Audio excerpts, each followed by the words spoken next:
This episode of Heroes of the Horn is brought to you by Todd Robbins. The shadow shall rise across the world and darken every land, even to the smallest corner, and there shall be neither light nor safety. And he who shall be born of the dawn, born of the Maiden, according to prophecy, he shall stretch forth his hands to catch the shadow, and the world shall scream in pain of salvation. All glory be to the Creator, and to the light, and to he who shall be born again. May the light save us from him.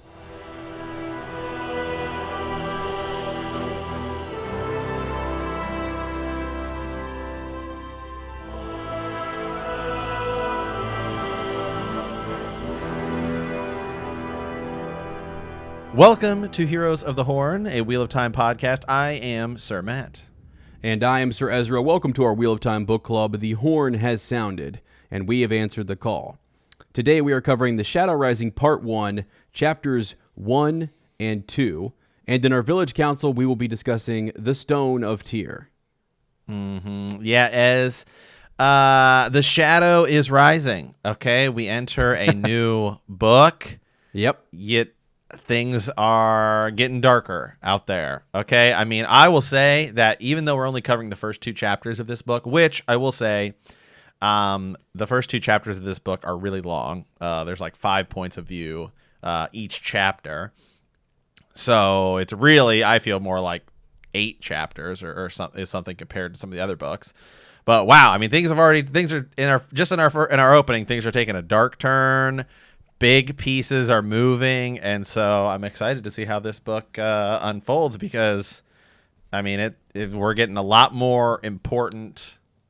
Yeah, wow. Look at the difference. If you look at the visual, you can see that the Shadow Rising is honestly, I mean, it's almost a third, longer. I mean, it's so much bigger. Yeah, that is definitely what she said. So, yeah. So yes, I mean, since you've read them all, where do you kind of rank this in your books? Like Shadow Rising? Yeah. So the Shadow Rising, I like, and especially just having reread it, I think you get so much good information from this book. I kind of feel like when you go back to the Eye of the World, and we're getting introduced to all these characters, you're learning about things. Everything that was hinted at in that book is now really we're going to learn about. I mean, we've got the Aiel already. They're there in the Stone of Tyr. Who are they? Why are they significant? This book is going to get into all that. I mean, it really takes us across the map all around, and the shadow is truly rising. Stuff is not. See, it's great because Rand believes that he's won. Right? He has the sword that seemed to be everything. Go get the sword. Kalendor, it called to him. Once he has it, you're like, all right, we're good. That's one of the most important pieces, right? I mean, hey, it feels like we have Kalendor, we have the Horn of Valir, we've got Moraine, we've got Rand, who's clearly using his power, and Nynaeve seems to be getting stronger. What more do we need? Right. What more do we need? Actually, yeah, and that's the cool thing. So what I read in the beginning of this book is part of that the Karaethon cycle or Karaethon, however you want to say it, the Prophecies of the Dragon, and it's like, what do all those various things mean? If you get a chance to go look up the full prophecy, there are so many things that need to be fulfilled, and what they mean, we kind of have to figure out. We don't really know. It's almost like once it's revealed in the book, you're like, well, that makes sense. That is, now that I see it, I can tie it back to the prophecy and say, yes, check the box, it was fulfilled. So we're going to do, obviously each book you can kind of gather. We're going to learn more about that prophecy, what it means, how do you fulfill it, what Rand has to do, what the others have to do. Out the gate, we just keep pushing things to another level. Robert Jordan just keeps trusting the reader to say, go with me. I'm going to take you to places you never thought we would go. And you're like, wow. I mean, like, you go to some of these places, you read a chapter, and you're like, what in the light was that? What did I just read? And I was talking to some other people who have read this series. We were just in our Bend the Knee group. We do a Zoom hangout. Sir Peter of House Whittingham was there. we were talking about some of the events that kind of unfold in the series and this book where we're at. And to him and to a lot of people, this is where it's at. I mean, stuff really starts to kind of take off, and Rand kind of comes into his own. He's well, we're going to find out here in these first couple of chapters. He's studying text. He's looking at old books. He's trying to figure out what to do, the next move to make. Moraine is trying to guide him. Stuff's going on at the tower. It's one of my favorites. It is one of my favorites. I would say right now, for where the first 4 books, I would rank them. And again, I've read them, so I can do this. Matt can't do this yet. But The Great Hunt, Shadow Rising, Eye of the World, and then The Dragon Reborn. And it'll keep changing. That's going to keep, as we move along, we add more books in there. But really, this right now it's like you have The Great Hunt, which is epic. And then you are going to be absolutely shocked, flabbergasted by some of the stuff that happens in this book. And it's just awesome. So get ready. I mean, literally get ready. You've only read, I think, the first 2 chapters. Yeah, the first 2. So we are. Yeah, they were big. They were big, and so we are kind of like I almost feel like because this book didn't have a prologue, whereas the other ones did. Right. I said, well, we want to do just kind of that prologue, because typically they have been about characters that we haven't seen yet, right? The prologue have been like characters outside of kind of our main cast, and so this one was different, and they were really long. So we said we'll just kind of take these 2. Yeah. So, but yeah, so far, I mean, we're gonna talk about men, and I mean, it starts with her, and she goes into Tarvalin. She is like kind of sneaking in. She demands to meet, right, with the Honorland seat, which any woman can do, which is really cool. And so then in the second chapter, wow, I mean, Rand's got some serious stuff going on. He's got Kalendor. He's talking about it and kind of how his powers are growing and how sometimes he does things he doesn't realize, but then he kind of understands what he did. So it feels like Rand is just getting like more and more and more powerful by the day, really. So it's good. It's so far so good. And it kind of feels good. The last book went in a different direction where there really wasn't much Rand, to be entirely honest. And so I'm guessing that this is going to be something as we progress. You're going to introduce more characters. You're going to be bouncing around a lot. And we've talked about this before, where sometimes it's like, man, I feel like we didn't even mention that character, and then we come back to them and then you see them for a bit, and then you don't see other people. Yeah, for sure. No, I'm with you. This is, and it's so massive. What I will say, one thing, I don't think this is super spoiler, but I like actually the way this is structured. You don't bounce around as much, like you still do, but when you do bounce from different parts of the map and you go to different characters and kind of follow their story, you stay there for 5 to 6 chapters, which is really nice. And it seems like the further away you get from one another, he will do that. Like if you're close on the map, if you're in the same town or the same region and your stuff's happening every other chapter, you might go back and forth in the same place. But then as we get further away from one another, he's going to kind of stick with that group of characters, run us through 5 or 6 chapters, and then we'll bounce back over to somebody else, which I kind of like. So right. Yeah, me too. Okay, well, as we're going to, there is a little bit of show news, right? There's a kind of a teaser picture out there showing a little bit of armor, and it's got kind of a sigil on it, right? Or sigil is the way to describe it, and people are kind of guessing, what is that? Who does it belong to? And stuff like that. Yeah, so it's the golden. So one of the things you see, it looks like it's the golden crane, perhaps, and it could be Land's, sigil. It could be that he, perhaps because people were asking. Remember in the first book when he came into Shinar, they said, "Will the golden crane fly again? Will the golden crane banner fly again?" And you're like, "What? Right? What is it with these banners? And these symbols and stuff, and how important they are, and so." Malkier is the nation that was destroyed. That was Land's nation. He's the last kind of surviving member of that royal family, and so it was very strong. It kind of really, they were right there, that like right on the border, fighting against the shadow more than anyone else. So they're very well respected. And I think, I mean, I could be wrong, but like what it looks like is, and that makes sense. It's not like it's major spoiler. It's just kind of cool to see what we know is going to be in the show. We know they're going to have some type of marking like that. We know we're going to get to see Shinar in armor and see what it looks like. And so once you see it, you know, we knew we were going to see the Wine Spring Inn. You know, that's obvious. But want to see it, that's the leak, right? That's the little tiny spoiler, and you're like, wow, there it is. So after the book club, we got that leak, we got that release. And this is more of a leak. I don't know that this was released by Amazon, but someone got a hold of it, and it's a picture of some armor. That's all it is, really. It's just some armor, but it looks really cool. Yeah.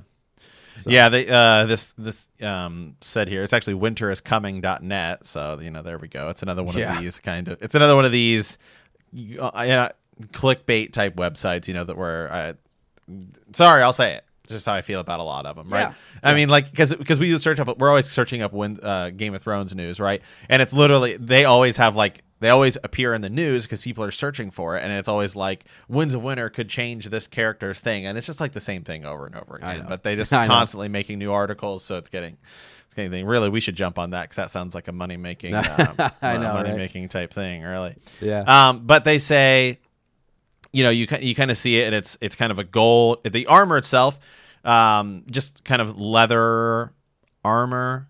Maybe a little bit of plate or kind of scaled, some kind of scale on the front. They're holding spears. Can't see the actors' faces. They have them kind of blurred out. Then it says it looks like some kind of bird in flight on a field of yellow.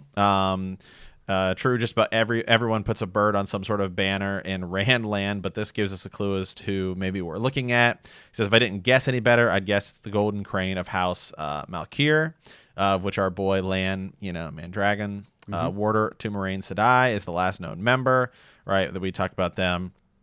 He says, more likely, though, we're looking at soldiers from the Shinar, the nation that lies on the edge of the Blight.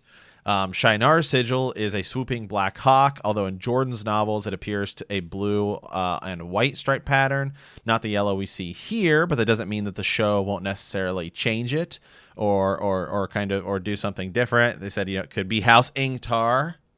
Wow. Which features a gray owl, the bird on a uniform. But so, they say it could be that. They say it could also be Arthur Hawkwing's Golden Hawk in flight, because it's kind of blurry. We can't really see it entirely, but we do know that obviously at the end of the Eye of the World, when they kind of are heading back there, they're it's the Golden Crane, So yeah, so that's kind of what they're saying here. It's kind of hard to see. It does clearly look like a bird. Now, hold on a second, though. I can't entirely tell that it is a crane. So what if it is? This is cool. I didn't even think of the idea that Arthur Hawkwing's. Arthur Hawkwing, yeah, that could be his. To me, it looks maybe more like a hawk than a crane. Yeah. Okay. And then if that's the case, I mean, that could be a lot of we're thinking we're going to see Arthur Hawkwing as one of the heroes of the Horn show up in at the end of season 1, right? Yeah. If season 1 does end at the end of book 2. Right. So if that's the case, that's pretty neat. Or even if you're, when Hawkwing is mentioned, if this is a character that they're going to be bringing into the series, you might have somebody playing him, and you might even do a flashback to, when he, ruled. Or maybe there's some ancient Hawkwing banner or something to do with the Shan-Chen, finding some, that'd be kind of cool. That would be really, really, really neat, I think. Do we know how somebody, I mean, you don't have to, I don't know if this is necessarily spoilers or not. Do we know what somebody has to do in order to become a hero of the Horn? I mean, obviously, it's people who were great heroes, but how do you get to be a hero of the Horn? Well, that's a good question. So, like, I don't really know that it's a explained. Big spoiler. No. I think, so the heroes of the Horn are chosen. They're bound to it, and I don't know that they have much choice in the matter. Maybe they do, though, because I think one of the things I don't want to spoil is, I don't want to mention his name, but there is someone who I think there is a choice, or okay. Yeah, there's someone who. I don't think though. I think most of the time though, it's just because of the deeds that you did in this life, that you were great and that you would be needed to fight against the darkness in the last battle, and that you were going to be tied to the horn of Valir. If that makes sense. Okay. Yeah, I don't know if there's any special procedure or whatever. I don't know that they go into it real quick, and I'm trying to pull it up here real quick. Yeah, little is known of how the horn works, but the effect is clear. When it's sounded, the horn will call back the heroes of the pattern. They're summoned to battle, and they will serve the trumpeter, but always on the side of the light. Hawkwing, when he shows up, he says, "We have come to the horn, but we must follow the banner and the dragon." Let's see. Don't want to read about that because that's a little bit later on, but there's not much is said. Let me see if we can actually find a Heroes of the Horn article. Let's see if it says, because it would be interesting to know whether they don't have their own article category. Oh, they do. No, not really. It says the Heroes of the Horn are heroes tied to the Horn of Valir. They are reborn numerous times throughout the ages. So there's that. Okay. Yeah. And yeah, that's all we should say about it, I think. So okay. Well, do we want to move over? I think that's really all the show news that there kind of is. We can move on over to our village council here. We're going to talk about the Stone of Tyr, right? It's kind of where we ended the last book, but I guess we didn't really talk about kind of what it was. Yeah, as I pulled that up here, what were your just impressions, I guess, of the Stone of Tyr? On the front of the cover for the Dragon Reborn, you get to see kind of the inside of the Stone of Tyr, and Nynaeve and everyone else they're always dreaming about it, or I guess just Nynaeve, right? Or not Nynaeve, Egwene is seeing it in the dream world and is kind of seeing the inside of it. Well, people are dreaming about it, right? Clear back at the beginning of the Dragon Reborn, you had everyone dreaming about a sword and this red hall and these red pillars, right? So what were your kind of impressions, I guess, when we got there? Yeah, well, I mean, to me, I guess I wasn't really paying attention that much up in the book when they were talking about it, so I used the black book, which I have, the explain the thesaurus of Randland, I guess. What is it called? Hold on. It's this one, the companion. The companion. Yeah. Yeah. So I mean, there was some stuff I guess I don't know if they said this, but they said the Stone of Tyr, it's an immense fortress believed to be mankind's oldest surviving stronghold and indeed oldest existing structure, having been erected shortly after or during the breaking of the world. It was built by Aes Sedai using the one power, earth, air, and fire fusing stones together without joint or mortar. The stone resembles a great mountain and towers over the city of Tyr. Only the White Tower is taller. So I mean, it's kind of a big deal. Mm-hmm. Yeah, it's huge. I mean, it's really immense, and as you said, it's the oldest sort of known like structure. It hasn't fallen to any outside enemy. That's the idea, is that the Aiel will show up and that it falls to the dragon, and the dragon's people. So and it holds Kalendor. What's interesting about Tyr is that, and we're going to find out, I think it's in the second chapter, and I hope I'm not jumping too far ahead because I sometimes forget which chapter holds which information. They have a lot of artifacts. Tyr has a lot of stuff that was either wrought by the power or created by the power, however you want to say that. And the Aes Sedai they're not too friendly with the Aes Sedai. They don't want them in their town. They are holding Tyr Angreal, whatever. They have a whole cache of them because they don't want them to be used. They kind of want to limit their access and their use. So, and Kalendor is one of those.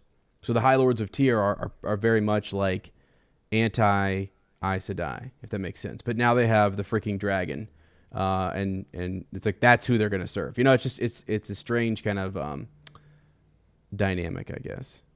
Okay. So, Yeah. yeah. The other thing, let's see. Let's go over a couple other things, I guess. Just the tier. Let me see right here. Stone of Tier, as you said, super old. Yeah. Okay. So some of this stuff. I guess I should hold off a little bit because there's more there later on in the series. You do get to explore more of Tyr. You know how like when we first show up at the White Tower or we first show up in Camelin, and you think these are really interesting cities, really interesting places. Will we ever go back to these, spots? And you can imagine in a 14-book series that yes, and I think as if you're going through in your initial read, I know I've talked to Matt, and it's like I want to go back to that place. I want to see the rest of that city. I want to know more about it. Like we get to go back in The Dragon Reborn to Camelin. We get to go back there and see what Queen Morgase was up to. So we've seen the High Lords of Tyr. We've seen that they can be infiltrated by one of the Forsaken, which happened at the end of The Dragon Reborn, and we know that they are holding one of the most powerful artifacts, ever. So, and that's a huge deal that Rand is able to get his hands on Kalandor. The Forsaken wanted it as well. So, it's a big deal. It's got those red columns. It's very difficult to take and to capture, which ought to tell you something more about the Aiel, right? That the way that this warrior people that Rand looks very much like, right? These veiled Aielmen show up and are able to kind of raid and take the stone. And the other thing too is the way they took it. Having to climb up the side of it and to kind of like sneak in through some of these windows. And the other way is that Matt has explosives. Matt has figured out how to use explosives, and he is able to get Julian through that as like a window or whatever. They caused kind of a distraction, but they have access to things. There's an army, the Aiel, that they never had before, and then they have an explosive to get in, and they're freaking Taviran. So obviously they're going to be able to get into the Stone of Tyr, But it's a place that you could not penetrate prior to this, though. People had tried and they had failed. So. Yeah. Yep. Yeah. It's. I mean, it's cool. And again, yeah, I'm sure that we will come back at some point, because why is Kalandor? I mean, we didn't talk about why Kalandor was there last time. Oh, we didn't. In the last book. Well, no, I mean, I don't think they said. I don't think they said why it was. Like deep, as I'm sure there's like deeper reasonings for things being in the place that they are. You're right. Because even the Horn of Valir, we didn't necessarily discuss why it was there. We just we found it, but I don't think they said it was placed here for whatever reason. Yeah, they subtly mention that these Aes Sedai that they had given it over to the last Green Man and for protection and stuff like that. But I'm sure there's a deeper, something to do probably with Lews Therin at some point and why things were placed there. And yeah, I'm over here grinning because I'm thinking to myself, I'm pretty sure. Yeah, hang on a sec. Yeah, that's wild, right? Something that happened in the first book, and we actually are going to get.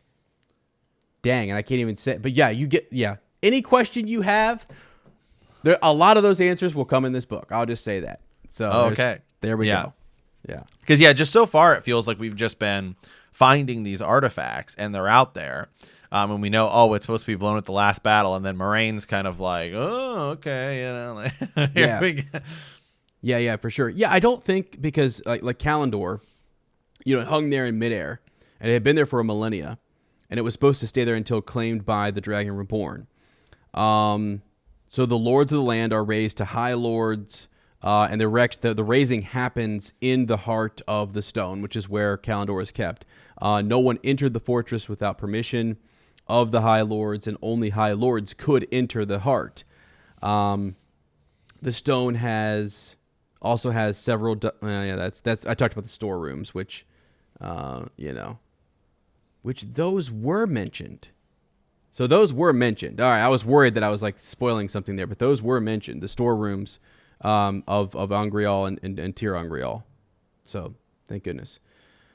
What else is there though? But yeah, they don't really talk a whole lot about like why it was there or not yet. Anyways, so you're right. We're gonna get more on that answer and just what the Aes Sedai are up to and what they've been up to. Well, what they're up to, and then also even like, we've just talked about. We're gonna do a whole thing. I have a whole YouTube video planned on Tir Angreal, Sangreal, and Angreal because they're important.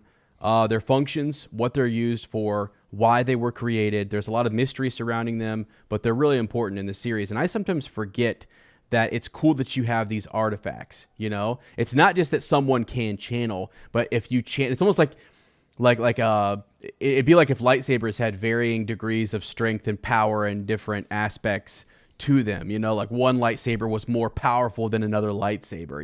And you're like, wow, that adds a whole other layer to channeling into magic, into this magic system that Robert Jordan has created. So that's why Kalandor is super important. Its functionality and everything. And everything is also thrown way off. Like we're kind of, because of the breaking, because of what happened to Lews Therin, this is not the way it's supposed to be. It's not supposed to be just female, channelers who are using all of these artifacts. Like, these things were made during the Age of Legends when men and women channeled together.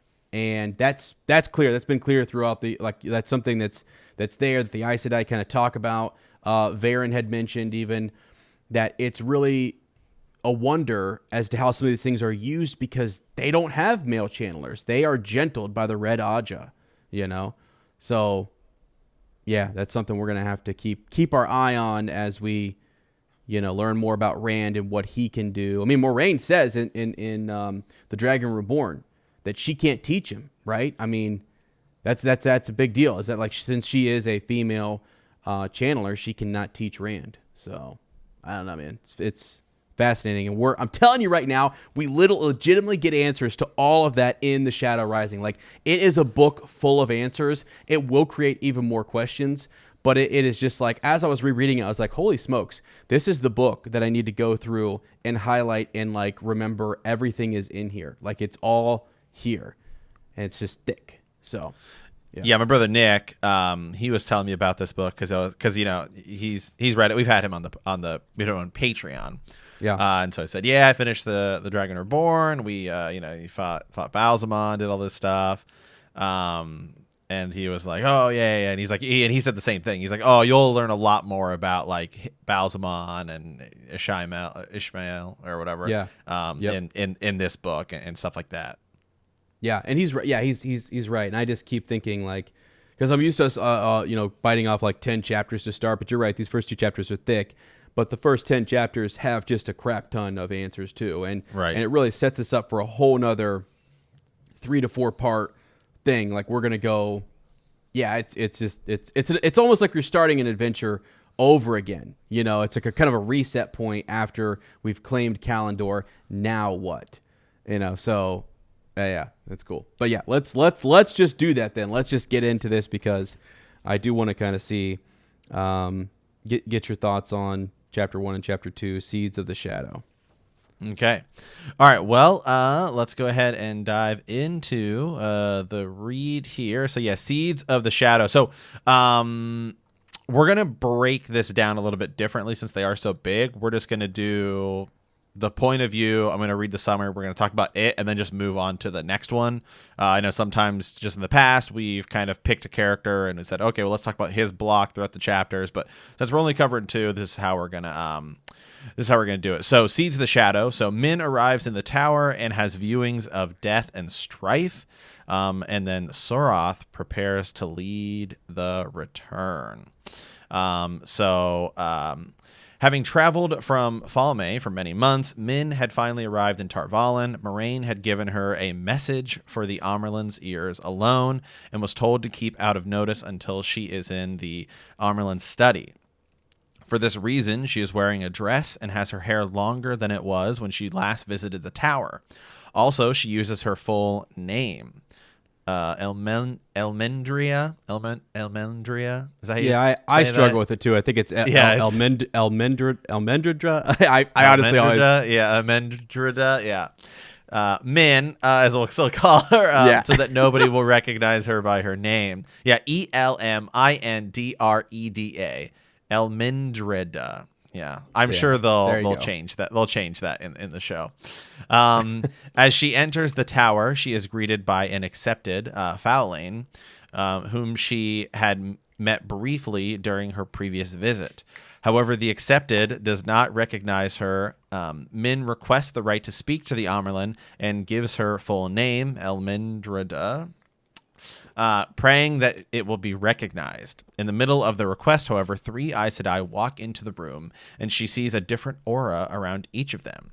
And each aura indicates that each of them will die, and all on the same day. Jeez, man. She is shaken. Fowlane goes to deliver the message to the Keeper. Min continues to see auras around the Aes Sedai and Gai'don, who enters the room and is even more scared when she sees that Shiriam will be hurt on the same day that many people at the tower die. A few moments later, Min is greeted by a novice, Sarah, and is led to the Amerlin's study. On the way, she sees more auras of death and injury. Outside of the Amerlin's study, Min runs into Gawain, who is concerned about Elaine, Egwene, and Nynaeve. He has not been told about their whereabouts, except that they are serving penance on a farm. Min sees an aura of his sigil of the white boar on a green background, rather than the red of Andor. Min assures Gawain, I don't know why I keep saying that, that they must be safe, and enters the antechamber of the Amerlin's study. The Keepers of the Chronicles, Leanne, recognizes Min despite her disguise and sends her into the Amerlin's room. Min sees an aura of the Suan lying naked on the ground, and also has a feeling that something else is wrong, yet she cannot explain it. The Amerlin laughs off the vision, and Min speaks about all of her visions since entering the tower. Suan then tells Min about the Black Aja in the tower, and Min is frightened. Yet Suan changes the subject to that of Min's reason for coming to the tower, and Min in turn relays Moraine's message that Rand is traveling to Tyr. Suan is angry and believes that is too soon for him. Suan then manages to worm out the fact that Min is in love with Rand and that she wants to go to Tyr to be with him. However, Suan has been plotting since Min stepped into the room, and intends for Min to stay as bait for the Black Aja. Suan insists that Min keep Elmindreda as her name, and gives her the story of trying to decide between 2 suitors for a reason to stay in the tower. Wow. First of all, let me just say something about Suan. All right? You know nothing, Suan. What is It's not just it's too soon. He already has Calendor, all right? News is getting to you a little bit late, all right? He's got it. He's got the sword. And by the way, look, I mean, if somebody came up to me and said that they were having a viewing of me laying naked on the floor, I would laugh. I would laugh as well, and I would say, how much did I have to drink the night before? You know what I mean? Like, that's probably what I would, I'd be laughing. That's funny. But this is serious, okay? Because we are seeing that Aes Sedai in these viewings, and Min kind of believes, like, she kind of knows, right? She knows when some of them have, like, sometimes she says that the symbols around the Ta'veren change, or some are brighter than others. But when she knows something, just like what she told us in The Dragon Reborn, the woman who shows I think it's a Tinker, who is showing up to talk to Moraine, she sees her, believes she's going to die, knows she's going to die. Perrin tries to stop it, can't stop it. So, I mean, we got some people in some serious trouble here, right? I mean, what are your thoughts on that? I mean, these Aes Sedai, are they going to make it? I mean, what's up? Well, real quick, I did think it was interesting. The summary doesn't really, I think, do some of the things that happen in this kind of section of the chapter justice. Min's walking in, and she's basically sneaking in to the tower, and it's not just that she requests to be seen by the Amerlin Seat. She demands to be seen by the Amerlin Seat, because they're like, she's busy, she's just not going to talk to you, and she's like, oh, well, every woman has a right to demand her presence, That's which right. is cool. Cool. We haven't talked about that, and they haven't talked about that in the book, that any woman can go in and immediately demand to have a meeting with the Amaryllis Sea. I thought that was pretty cool. Yeah, right here it is. So I have a question that I must ask the Amaryllis seat. She began, then she's cut off abruptly as 3 Aes Sedai step in. And you're right. She goes on to basically demand that they, it says the Amaryllis cannot see everyone. Her next public audience is not for 10 days. Tell me what you want, and I will arrange for you to see the sister who can help you best. Right? And she's like, I have the right to speak to the Amaryllis seat in person. It was the right seldom demanded, but who would dare, right? It existed. Any woman has that right, and I ask it. So that is pretty baller. I mean, that is pretty awesome, actually. And Min knows it. And I think that's the thing, is you want to know when you're dealing with the Aes Sedai. You want to know what the rules are, customs, what your rights are, because they will just push you off and make you do your own thing or whatever. But they're supposed to be servants. They're supposed to be helping for the greater good in this world. I mean, they're wise. They can heal. They're learned in the ways of politics and history and all this kind of stuff. So yeah, she demands it. You're right. That's a really good point. So yeah, I mean, basically, she's like, "Oh, I'm sorry. Did I fucking stutter?" Yeah. No. Right. Yeah. No. Exactly. Exactly. So yeah. Jeez. Yeah. Yeah, so I thought that was cool. So she goes in, she demands to be met, right? She is, she's in disguise. She's using her full name. And as she's walking around, she's seeing all of these visions, and seeing all how she thinks all of these people are gonna die and stuff like that, which I actually liked because, I correct me if I'm wrong, but I think we've only had 2 men POVs, really. Maybe. There haven't been a lot. I mean, I remember her having kind of a POV at the end of the Great Hunt. Yeah. When she's there with Rand, right? Mm-hmm. And she's talking about like, oh, how I'm going to love you. And then I think she had another one in the last book, but it was short. But most of it has been seeing men through others people's eyes, and she's saying all of these things. And even in the past 2 things, we've it's been different. This time was different because, she's seeing auras around each individual person, not these people who we know are going to be big players, Rand, Matt, Perrin, stuff like that. And it's like, oh no, here's like, as I'm walking past somebody and I know how that person's going to die. That is crazy. Yeah, exactly. And so one of them, Shiriam, is the Mistress of Novices, right? And so she does know Min. She kind of keeps her, like, she sees her and quickly just kind of like, I don't want to, like, she's trying to go incognito, right? So she doesn't want to make eye contact and have an Aes Sedai realize that person looked at me as if they knew me. So she tries to move right on past Shiriam. But she notices that the red-haired Aes Sedai's face seemed battered and bruised. It was only the viewing, of course, but Min still had to bite her lip to stifle a gasp. So Shiriam, with her calm authority and sureness, was indestructible. She was as indestructible as the tower. Surely nothing could harm Shiriam, but something was going to. So yeah, that's the type of viewings that she's having about these different, and that's the one that we know. We know Shiriam. We know the respect that she has. She had a lot of interaction with Egwene, Nynaeve, and Elaine. Remember when the Gray Man is there and they're almost the assassination attempt or whatever, she's around and sees that and, helps them with it. So we know her, and that's sort of, now that's one where she just had a bruised and battered face. What wasn't necessarily that she had been killed, but there are these others who she sees their death. So anyway, yeah, that's pretty wild. It's nuts to think that could happen. I think she's definitely shook by that, and then to find out, well, okay, so here's the setup for that, right? Is that you're seeing all these Aes Sedai who could be hurt, and you're thinking, who or what could hurt one of the Aes Sedai, because they can use the power in their defense if their life is threatened, because they do have the oaths. They all swore oaths on the oath rod. They can't just use the power against anyone to manipulate, to do, they're not out doing Jedi mind tricks on just anybody to get past a gate. Like, they're bound by certain rules. Unless their life is threatened, then they can use the power.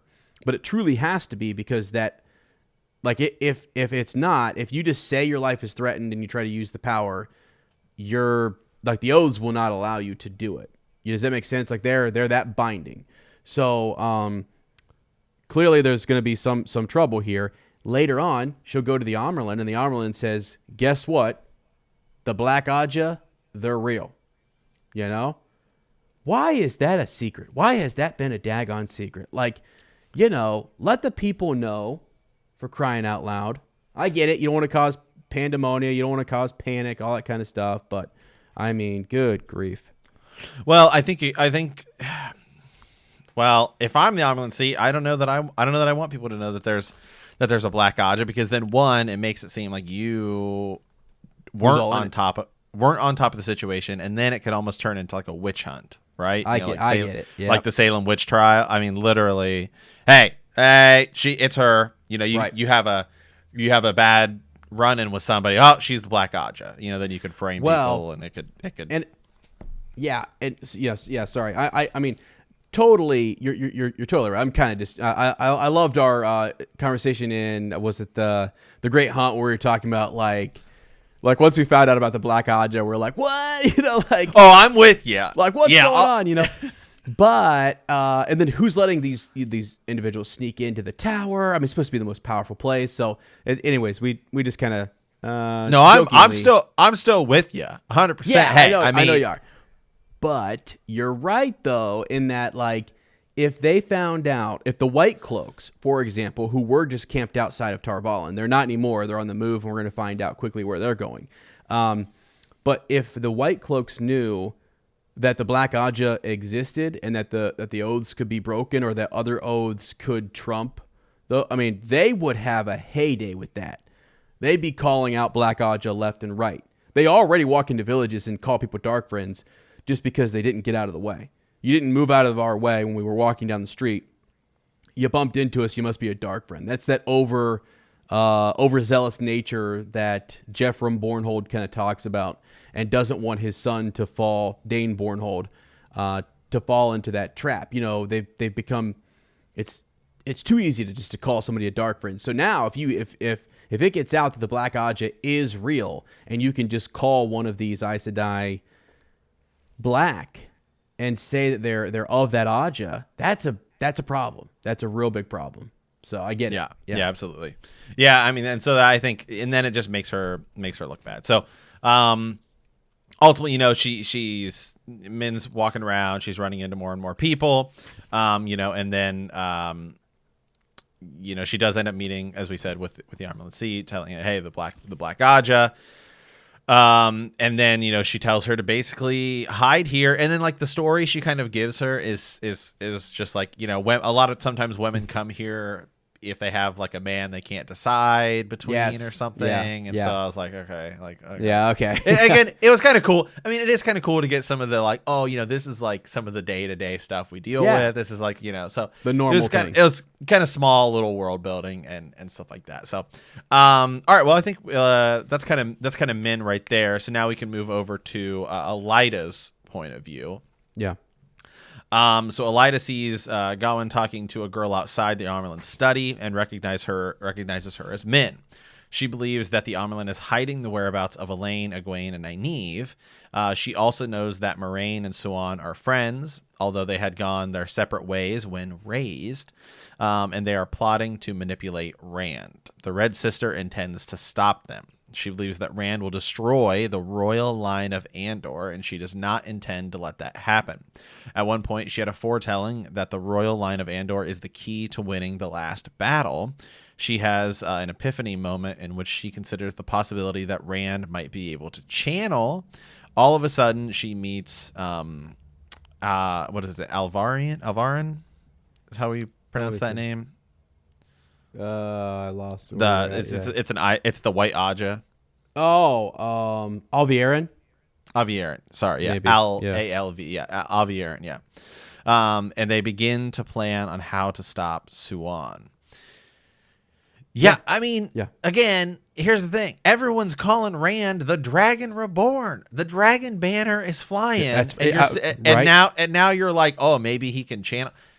What goes on at this tower? Aren't they supposed to be the knowers of everything? Well, I mean, what's interesting is that they were built up that way.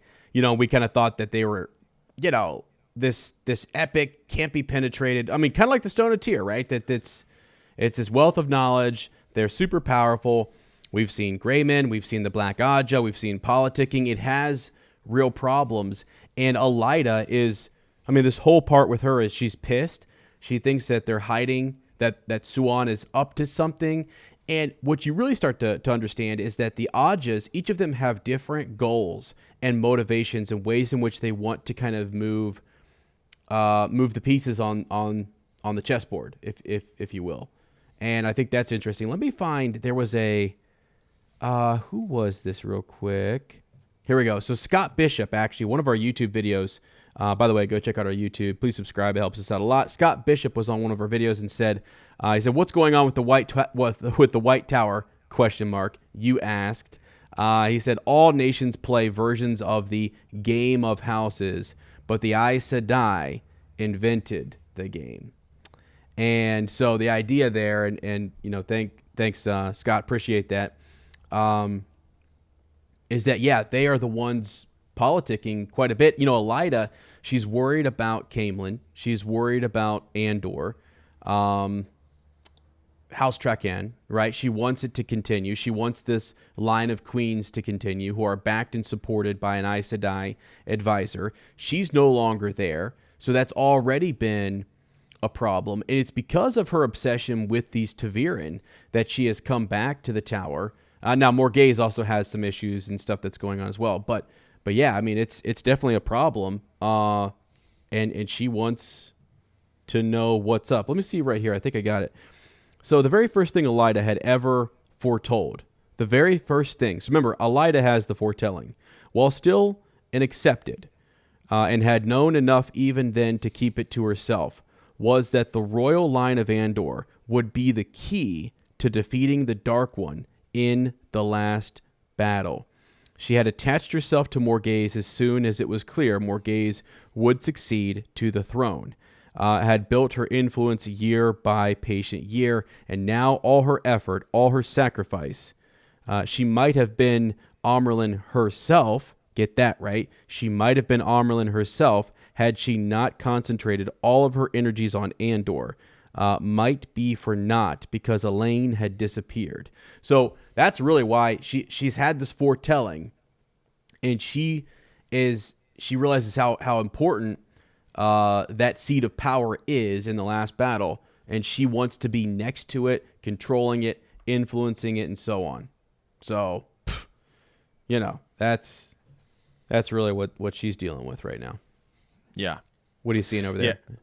Oh, yeah. I mean, I'm agreeing with you on this. Yeah. I mean, and it's just I like that this comes immediately following it, because now you're going to start to see the dissent in the White Tower and people having different opinions on things, and this is what happens when you keep everything secret, and you're going to have chaos in your.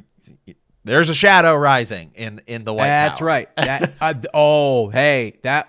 You put it in the White Tower, not me. All right. That's interesting. One more thing on Elaida, and I'll let you move on to the next point of view. So Elaida, when she saw the young Althor man, it had been Moraine who spirited him away. It was Moraine who had accomplished, the finding of two Ta'veren. She took them to Shinar. Moraine, who had been Suan Sanche's best and closest friend when they were novices together. She believes that's a fact that a lot of people have missed and have forgotten, is that Moraine, who is allowed to go out and do whatever she wants, is acting on behalf of Suan. They try to show distance between themselves, but clearly these two are up to something, and Elaida is onto it, and she thinks they're acting alone. And her motivations at first, right? Elida believes that the Amyrlin right now is maybe doing some rogue activity, that it hasn't been brought before all the other sitters and all the other Ajas, and that she's just acting on her own. So she's concerned about that, and she's looking into it. So, yeah. Okay, well, let's move on over to Dane Bornhold. So this one's a little bit shorter. Well, the next two kind of are. So Dane Bornhold stands across, and he's in the two rivers. Dane Bornhold stands staring across the river at Tarn Ferry, where he is approached by the child Ivan, Ivan, yeah, Ivan, yeah, who delivers the message that Ordith had been talking to 3 tankers, and suspiciously, none of them can be found. Bornhold had been ordered to meet Ordith by the Lord Captain Commander, and was also told that the man would have more orders for him. His exact status was vague, but acted as somewhat of an advisor.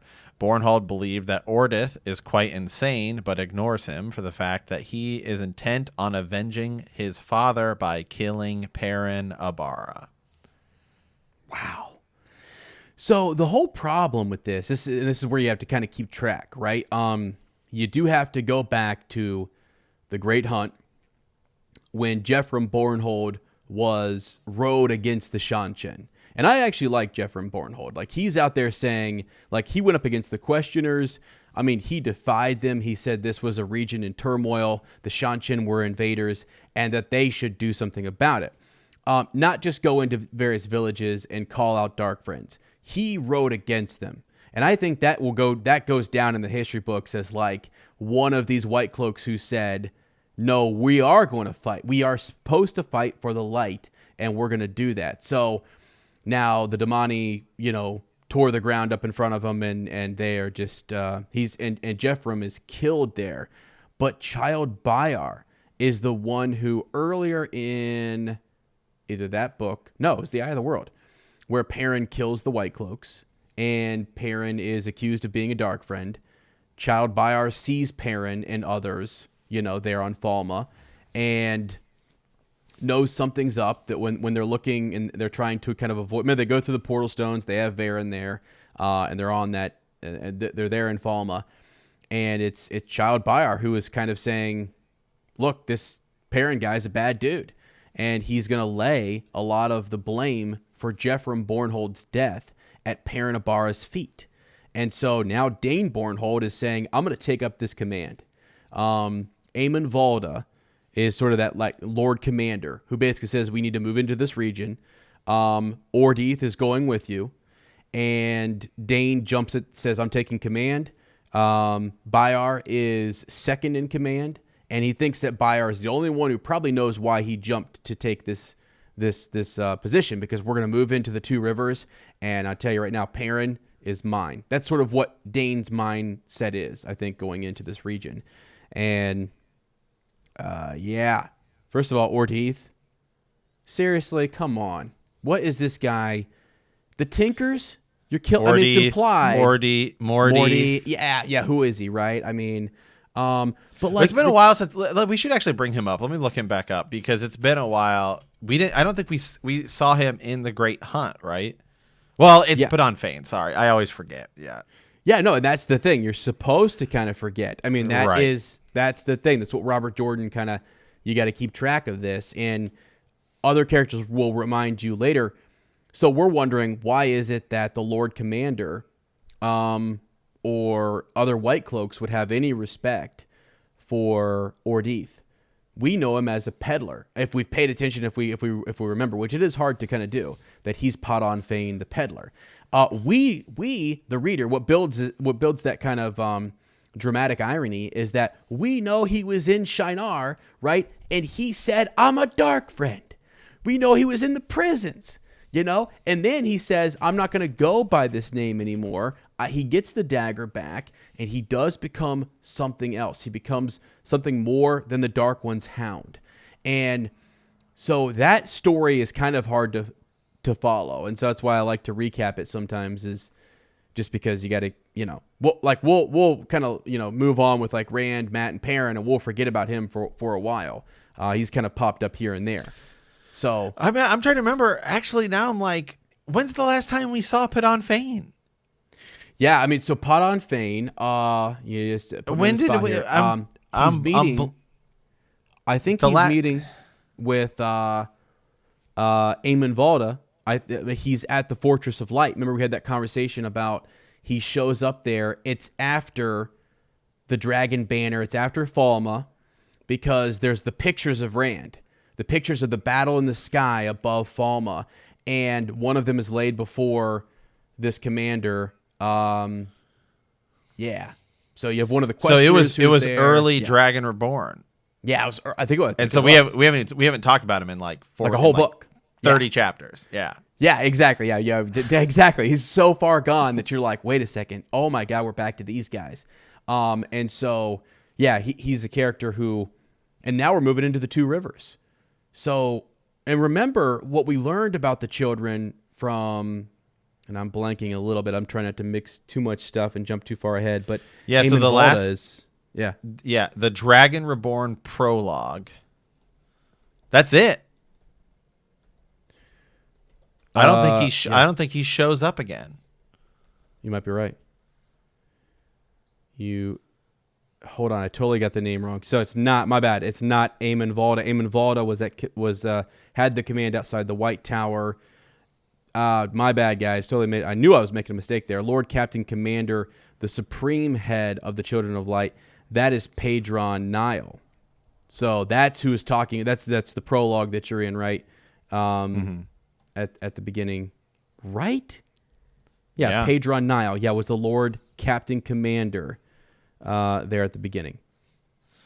Right. Yeah. So I mean, yeah. So it's been a while. So we're not going to see him. Yeah. So we haven't seen him in a while. Yeah. Yeah, but something's fishy. If you go back and read that prologue and you look at some of the dealings that are going on there with the Children of the Light, it's not good. Yeah. It's definitely not good. So yeah. Well, all right. Let's move on to Surath's point of view. Lady Surath is on the Isle of Cantorin. She had taken over as the ruler. Most of the sea folk and the other seafaring people have been taken hostage by her, and therefore they aren't able to inform anyone of the Sanchan's presence.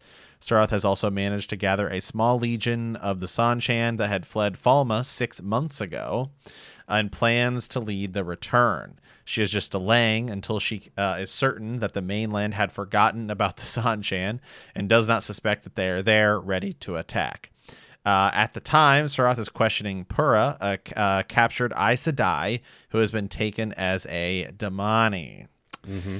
She wants to know how the Aes Sedai control the Dragon Reborn. However, she is doubtful of the fact that the once Aes Sedai cannot lie, even if they cannot make her say something as simple as a piece of black cloth being white. Of the two Suldam present, Alwyn and Tysa, Alwyn is Sojin, a servant of the blood. Surath dismisses Tysa and Pura, and then proceeds to speak of a secret only she and 3 others know, of which is Alwyn.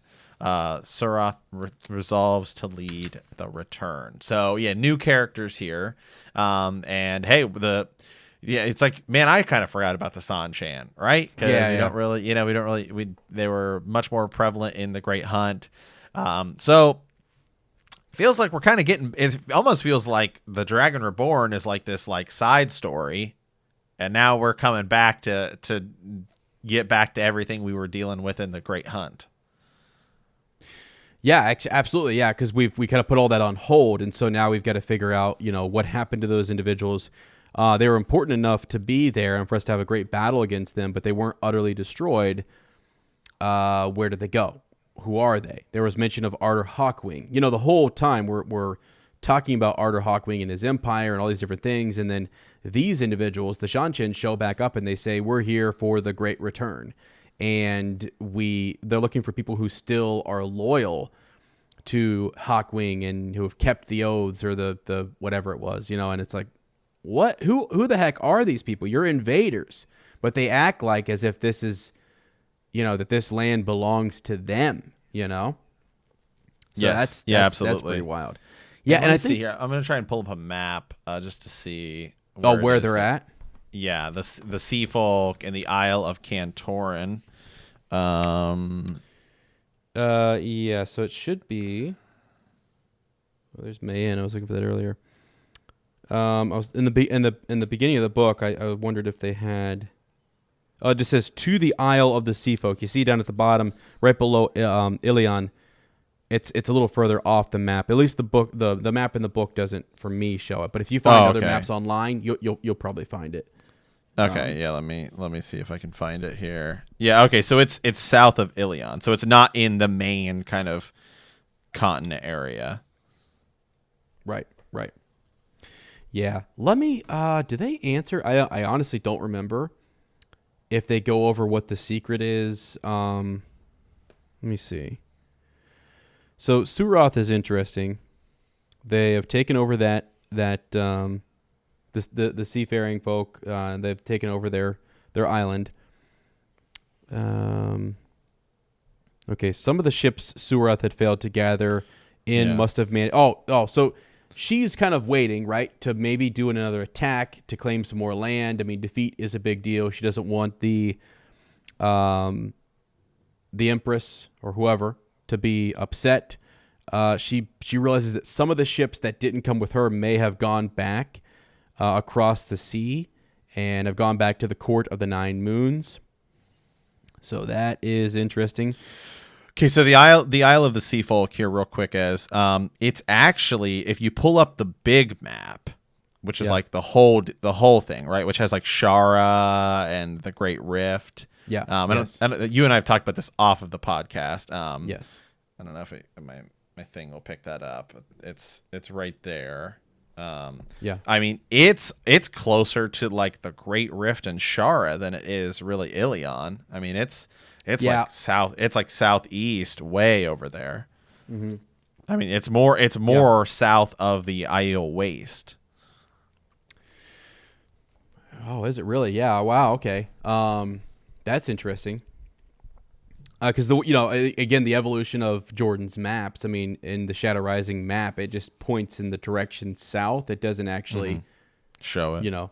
Show it or show where we're going with that. You just know at this point in time, it's still kind of a mystery as to where it's at. It's people don't go there. I mean, you need special ships and you need to be one of the seafaring folk. I mean, it's not so yeah. Yeah. Okay. I did want to kind of go over though this little bit, just a little bit about the Shanshin. So, dispatching the ship had been a gamble, for the Empress might send back someone to take Suroth's place. Not sending the vessel would have been a greater, though only utter and crushing victory could have saved them. So she's talking about whether or not she should send a ship back to the Empress, just because it's real. Did she dishonor the blood? Did she hold some dishonor for her failure at Falma? She says here, so the Empress knew of Falma, knew of Turok's disaster and Suroth's intention to go on. So they're trying to blame Turok for that, right? But what did she think of that knowledge, and what was she doing about it? What was a greater concern than any Damani, whatever she had been before collaring? So remember we learned about individuals that if you can collar a woman and control her with the Suldam, right, then then basically you could channel yourself. We learned that, right? That was at the end of the Great Hunt. Yes. Yeah.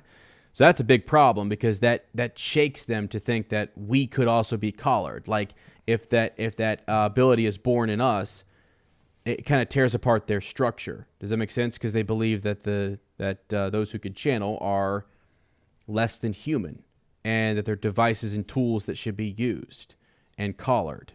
It's terrible. But I mean, that's what they believe. So then to think that there's this whole hierarchy where the only way you can control one of them is if you yourself could also channel. So the people who are controlling these Damani and treating them like complete garbage, they also Like, if it were found out that the secret is they also could be taught to channel and they are in tune with that, that's the big secret. And she kind of says that 3 deaths could hold that secret more tightly. Like, very few people know about that. Surath did not realize she had murmured the last words aloud until Alwyn said, "And yet the High Lady needs all 3 alive." The woman had had a properly humble suppleness to her stance, even to the trick of downcast eyes that still managed to watch for any sign from Surath. Her voice was humble too. "Who can say, High Lady, what the Empress, may she live forever, might do if she learned of an attempt to keep such knowledge from her?" So they're debating whether or not they should, who do we tell about this, right? This new information, this new thing that they've learned. With an effort, Surath found calmness. The Suldam and the other 2 were a problem she could not solve now, but patience was a necessity for the blood. Those who lacked it were likely to end in the Tower of Ravens. So it's like, what is that? He throws out all these freaking names sometimes. You're like, what? The Tower of Ravens? Where? Who? What? What does this mean? Interesting. So to finish this up, Surath took up her place before them, this time staring out to the sea toward the mainland hundreds of miles to the east, to be the one who successfully led the forerunners who began the return would bring much honor, perhaps even adoption into the family of the Empress, though that was an honor not without complications. To also be the one who captured this dragon, whether false or real, along with the means of controlling his incredible power, ... But if, when I take him, do I give him to the Empress? That is the question. Her long nails begin to click on the wide stone rail. So that's interesting. They're trying to control Rand, possibly going to take him, and present him as a prize to this Empress for the Shan-Chen, who are across the way, and she's leading this charge. Falma was a failed attempt, and Rand is the reason behind that. So, yeah. What do you got? You looking at the map there? Well, yeah, I got the map here. Man, it's just crazy because the Sea Folk Isles, right? And that's where this Cantorin is. It's I guess. Unless it's one of their other islands, you know what I mean? Like, let me look that up. I looked at it because I know what you're going to say. It's like, look how far away that is from Falma. It's way away from everything else. I know. Could not be further. Could not be further away. I don't think so. No, I think Cantorin.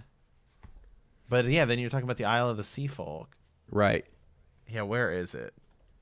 Let's see. Wheel of Time. Is one of the it says it's one of the Othen-Miri Islands. Oh, the Othion Mier, which is the Sea Folk. It is? Okay. Yeah. It's still, it's okay, so hold on. It's like this is a good map I have here. It is, if you pull up the big map, which I have here. It's kind of hard to see because of my thing. It's like, here's the Isle of the Sea Folk, right? You're looking at my screen here. I see it. Here's Shara, which is like, yeah, what is that, right? Yeah. What is that? You get the Isle of Madmen here, with all this stuff we haven't touched yet. Right. It's like, don't touch it. Well, then you zoom in here. It's like, okay, well, here is Tyr, and here's Ilion. Yep. And it's like the Shan-Chan, they're way over here. Yeah. You know what I mean? And then it's like, then Falma's up here. So it's like, why are they dealing with stuff that's all the way over here and working with people? It's like, you're doing. Yeah. Yeah. I was trying to, yeah, gosh, I don't know. Yeah, it is one of their islands. Well, no. It says here on the thing, it says that it's part of the Arth Ocean. So maybe it's got to be one of those islands in the middle, right? Yeah. I think it's just one of their islands that belong to. There's certain groups inside the Othion Mier. Isle Deshar is this one here. Hold on, let me pull I got my zoom. Isle Deshar is that one, which is like in the middle of the Arth Ocean.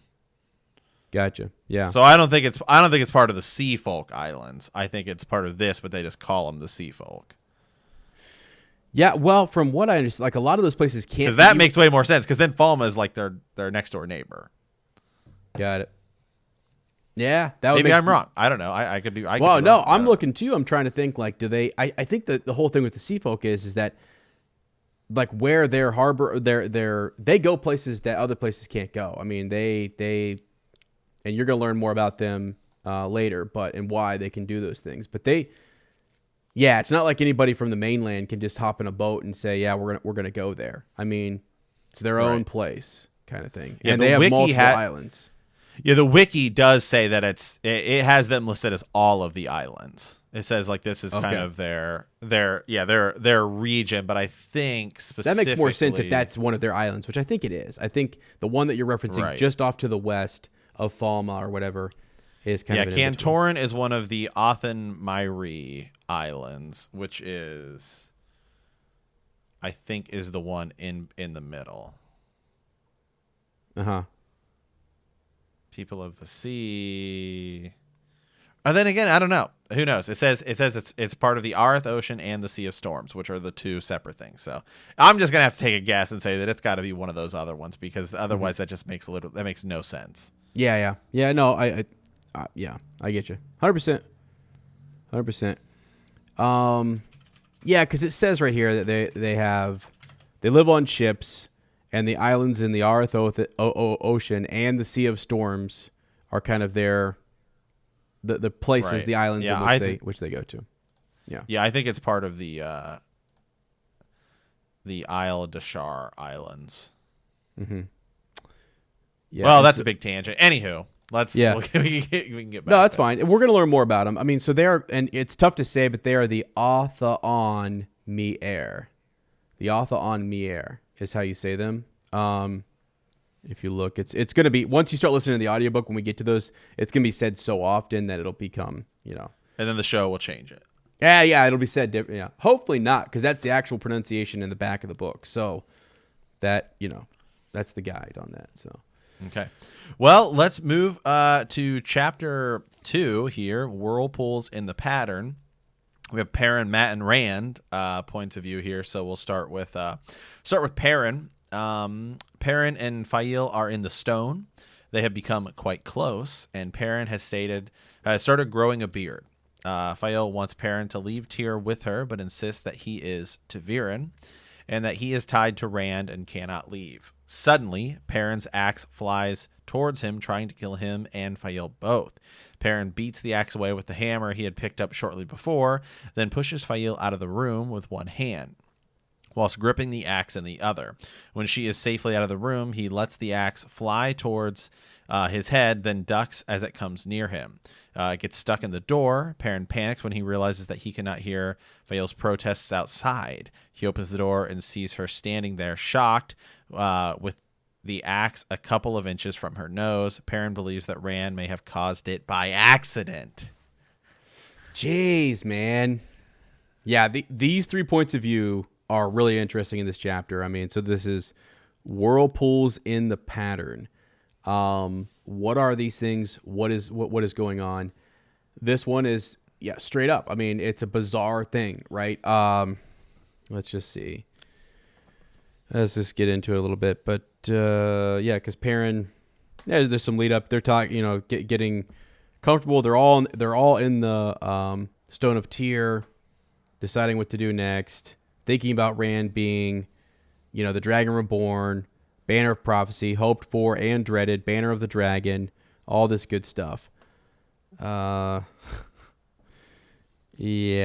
it's just bizarre. I don't really know how else to describe it. Right. He's thinking about Matt. He's thinking about Rand. What's going on? And Fael. He's still trying to get to know Fael, right? And like he cares about her. We saw that when he saved her in the last book.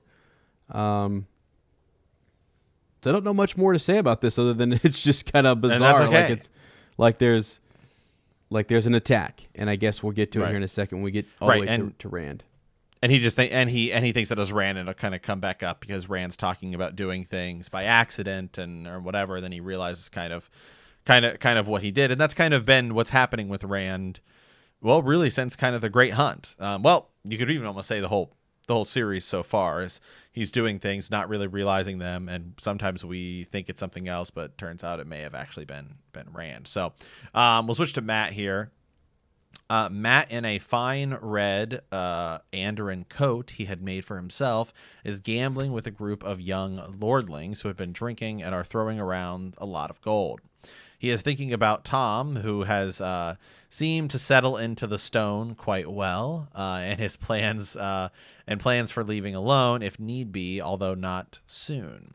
Matt tells the lordlings about asking Bane and Shead to play Maiden's Kiss on Ruach's insistence, and was nearly speared. It appeared that it was unheard of for men to ask to play Maiden's Kiss. One of the lordlings, Edoron, mentions a rumor that Rand has been starting a war with Ilion. Matt does not believe it. The Edmunds Fielder is then dealt with the 5 highest cards. He doesn't believe his luck. All of a sudden, the cards seem to come to life. The figures on the growing to near their growing life size. Time seems to slow. He tosses knives at them, and then seems to rush back. And then time seems to rush back to normal speed. The cards had returned to normal side and were pinned to the table by knives. Matt suspects that this was Rand's doing. So another chapter in which, hey, there's like weird stuff going on here, man.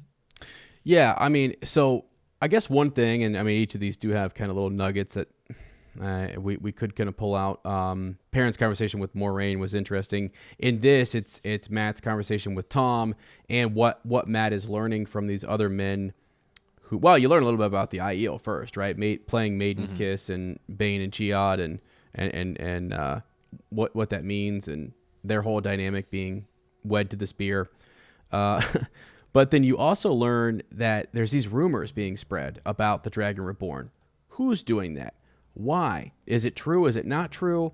Like, how do these people know about it? So that is something that's interesting to pay attention to when someone's spreading rumors or you hear people talking about something in a common room. And as we talked about earlier, it's something that the Aes Sedai are very in tune to, is the power of rumor and the power of people talking in a common room and how news and information is spread and how that affects people and whether they're going to back someone or support someone. So, Matt is kind of hearing some of that here as he's gambling. But yeah, he's attacked by something, doesn't know what. Before that, though, he does mention something interesting. I want to read this. So Rand was a shepherd, a good fellow to have fun with when he was not going all over serious and responsible. Rand the Dragon Reborn now that told him he was a stone fool to be sitting there, where Moiraine could put her hand on him whenever she wanted. This is Matt thinking about his friends, waiting to see what Rand would do next.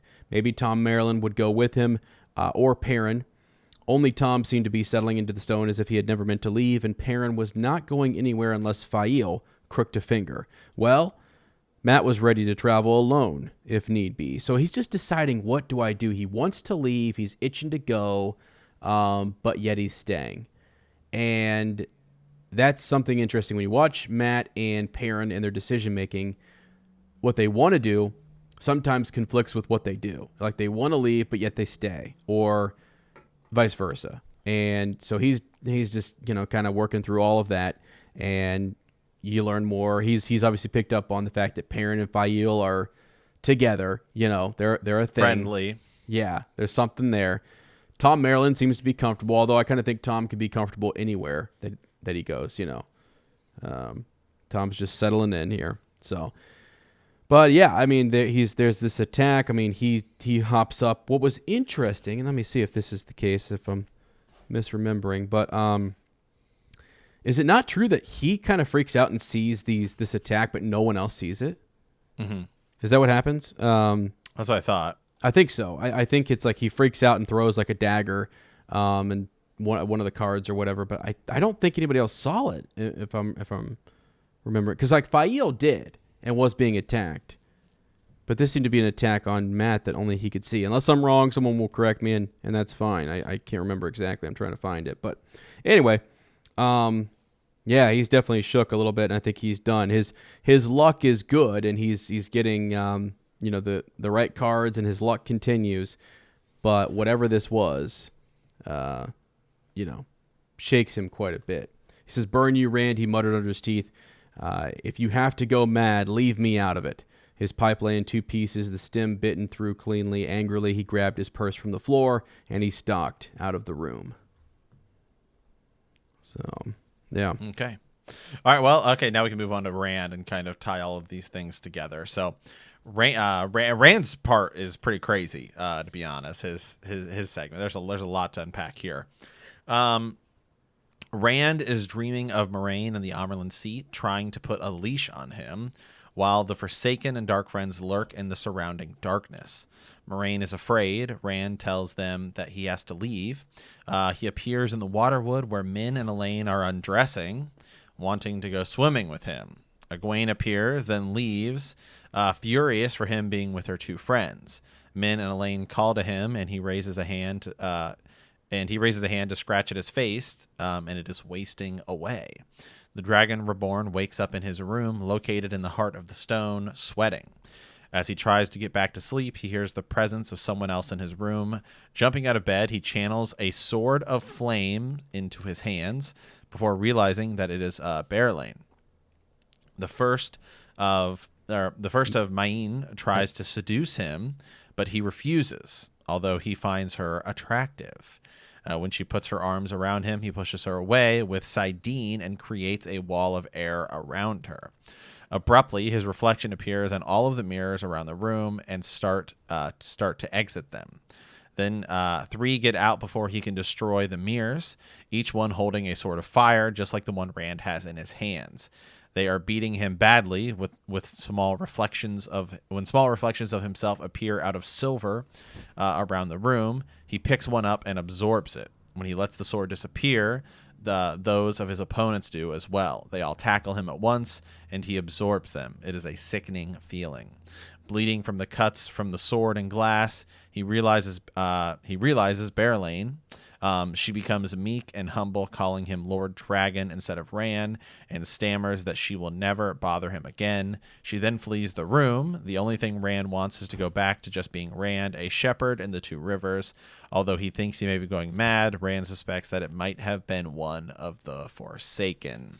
So this chapter, I mean, there's definitely some things outside of the summaries. We'll unpack this a little bit more. One of the things I thought was cool is when Rand does that, when he kind of pushes her away and creates that wall of air. He does it, and then he says, he's thinking to himself. He doesn't even know how he did that. It just kind of happened.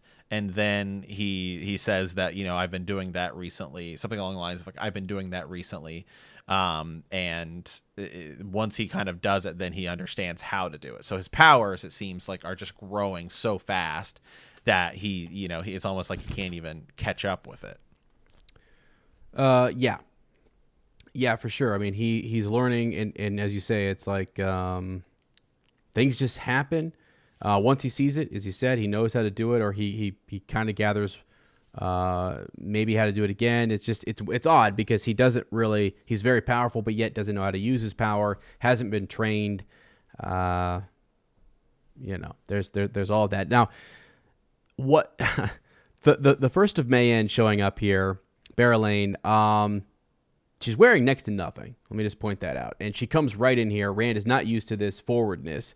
Comes right in, wants to make a move on him. He had this crazy, wild dream about two girls that he's, interested in, and, swimming with them naked. I mean, flat out say it, man. That's what, that's what's going on. It's a dream that happens sometimes, The interesting part, when you look at his dream, Moraine was afraid, right?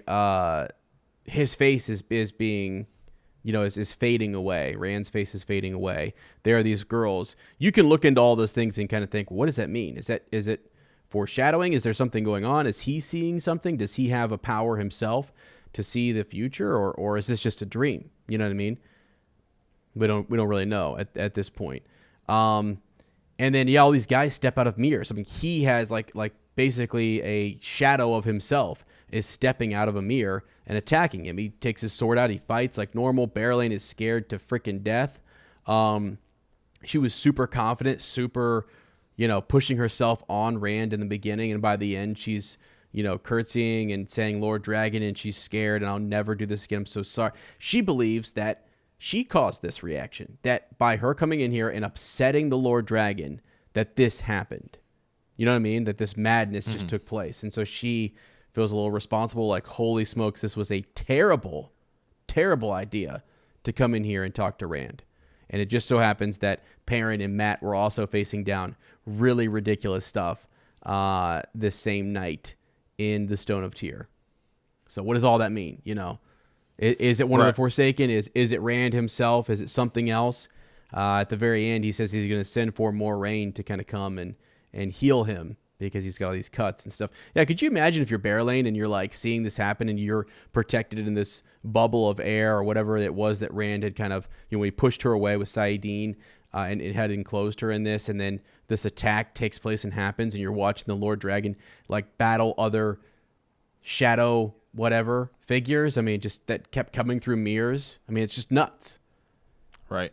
So. Yeah. I mean, it's so difficult to say because on one hand, it's like, well, now he has Kalendor. So is that causing his powers to kind of like, explode out of him? Is it something because you have this powerful item, right? The Sangreal. And so is it causing his powers to amplify but at the same time, I kind of feel like his powers have just been growing and growing and growing anyway. So I don't know if it's necessarily a correlation of it. But maybe the fact that he now has Kalendor is causing more Forsaken to be like, all right, we need to move. And so, we'll learn more about this in the future once Moiraine comes and explains it. Right, and that's what she's for. That's why I love Moiraine, the guide by the side who comes in and she can add some understanding to these things. So, yeah, and Rand is trying. He's been talking to Tom. He's been looking into the prophecies. He's been sitting up here on the stone. It's mentioned a little bit there that he's been in his study. That he's trying to figure this out on his own and decide what he needs to do. Because he knows Moiraine is just, a couple rooms down, waiting to come in and say, what's the next move? What are we going to do? So. Yeah. Okay, well, should we have that's kind of our chapters for the week. We just did those two. Yep. Maybe we have time for a pigeon here and then really I decided to remember, friends, you can always send us a pigeon, send us an email at thehornofvalyr@gmail.com. A couple YouTube comments, though, just people talking, going back to just a couple weeks ago, people are finding some of our videos where we were talking about portal stones and the accepted test. DK Moon here left a comment just talking about portal stones, the similarity between them and the accepted test, and that the book never really gives us a definitive answer on how similar or how different they are. The Aes Sedai powering the accepted Terra Grial do not influence the events within. They do have influence for the final Aes Sedai test to be raised to full Aes Sedai. So, that's something in and of itself. But we went over Scott Bishop's comment just about what's going on in the White Tower and how the Aes Sedai kind of invented the game of houses, something to pay attention to. Let's see. Elizabeth Lynn, the trailer. We had that little kind of teaser trailer, the Wine Spring End. We had a bunch of people along with Elizabeth who kind of just commented that they were super excited for that and are looking forward to a full-length trailer coming maybe this holiday season, right? Perhaps. Let's go. God, that would be awesome. That would be fantastic. So, here's something interesting. I think this is I don't know how to say the username there. Mirasur? Mirasur? Yeah. Just another comment on YouTube said that the development of the Westlands is late Renaissance, on the cusp of industrialization. The only weird thing is that they have no gunpowder, so armor would still be common and very advanced, especially among those who fight Trollocs head-on, like the Shannarans, or a military organization like the White Cloaks. This was on one of our videos. We were kind of talking about what we might see in the show. We were going through predictions, episodes 1 through 1 through 8. We were talking about that. And let's see, to finish this up, I think we cannot trust the episode titles anymore. We got them a really long time ago during the writing process, and the more we learn about the show, the less they make sense. For example, the Tinkers are now listed on the IMDb page for episodes 5 and 6. And that's something that we originally, even when we went into our speculation, Matt and I were kind of thinking perhaps they weren't going to show the traveling people in season 1. Not that they weren't ever going to show them, but that maybe they wouldn't have time to do that whole Perrin side story, where he gets connected to the wolves. It is really important, though. I mean, but maybe just that we would go through Elias and not go all the way to the Tinkers and to, their campsite. But maybe not. And also, I think, too, it's really hard for us to kind of get into the nitty-gritty of what you can do in one episode. How much time do you have to get stuff in, and how many places or settings can you bounce around between, So. Absolutely. Yeah, so. All right, Ez. Well, hey, when do you think we're going to get I mean, we do know that I think they're back or should be back shortly, kind of filming and finishing up. I mean, when do you they're think back. When do you think we're getting that trailer? Well, what's interesting, all of the cast, if you follow them on social media, it's fantastic. Follow their Instagram, their Twitters. They're all posting together. They're tagging each other and having a good time. Like after shooting or whatever, they're going out to get meals. They're doing whatever, being socially distant, the whole thing. But they are together. You can tell that, and so it's cool. They're back at it. Rosamund Pike did the hashtag Blue Aja back to work. So it'll be soon. I mean, they only had, I think, a couple episodes, right? Just 2 episodes to finish up. Yeah, so they're shooting those last 2 episodes, which are pretty big. They're a pretty big deal. And once that's ready to go, I think that's only going to take, what? If they're back in October, November, early 2021, we're getting something. I don't know To me, what I think it'll be is just because of timing, and I've kind of said this before. I think during the Super Bowl, we're going to get an Amazon Prime Video package, and it's gonna show a bunch of different stuff, all their big shows, and then there will be Wheel of Time in it. Yeah. And it might just say Wheel of Time. And everyone's like, oh, what is that? And so that's if I don't know that we're going to get an official Wheel of Time thing that shortly, but I do feel like, hey, we could get that. Might be that first tease. And then maybe, I don't know, sometime after that, you get a thing. And then I'm going to say Comic-Con, they have like a panel, Zoom, who knows where we'll be next year. I mean, I feel like things are kind of opening up a little bit more, so we'll see. So maybe there's going to be limited Comic-Con or something like that. And then maybe, next November or something is when we get it. It's kind of where I feel like we might be at. So yeah. I mean, I'm all for that. I just want it. I want it now. Yeah, I want my Wheel of Time. It's like, jeez. So I don't know. Yeah, it's exciting, and we can't wait to kind of get more news and details. I haven't been paying too much attention to the leaks or all that good stuff. But the armor was cool.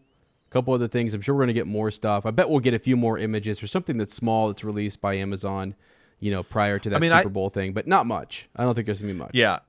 I think the fact that they showed us just the little tease that they did was pretty big. I mean, I feel like that was that's cool. That was pretty cool. So all right, guys. Well, hey, with that, remember you can find us on Twitter, Facebook, pretty much anywhere at the Horn of Valier.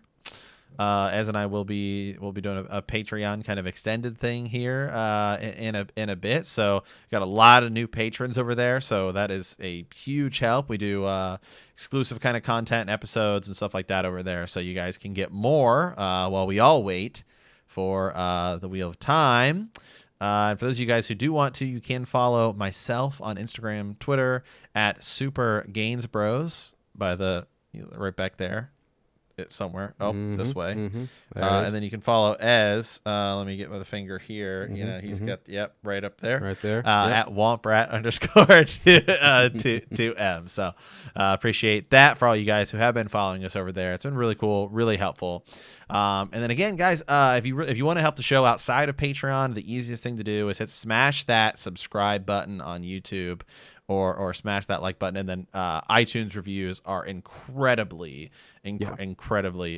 helpful. So as we're gearing up for the show, you know, I'll just go ahead and say it. We want to be the #1 Wheel of Time podcast. Let's go. We want to read your guys' pigeons and have your guys names kind of be known as well. I mean, I'll brag a little bit here and say that, you know, during season 8 of Game of Thrones, on our Game of Thrones podcast, we have so many of our people who are just our loyal kind of listeners that, I mean, people, we were reading their theories and stuff like that, and people are now searching them on Twitter and stuff like that. And following our good buddy Lord Adam Parker. I mean, because he sends us stuff, and we had such a big boost during the final season of Game of Thrones. So that's where we think we're going to be at when the first season of Wheel of Times comes out. So we want you with us. We want you there. We want you guys with us. That's why we make YouTube videos out of your guys' theories and thoughts and stuff like that too. So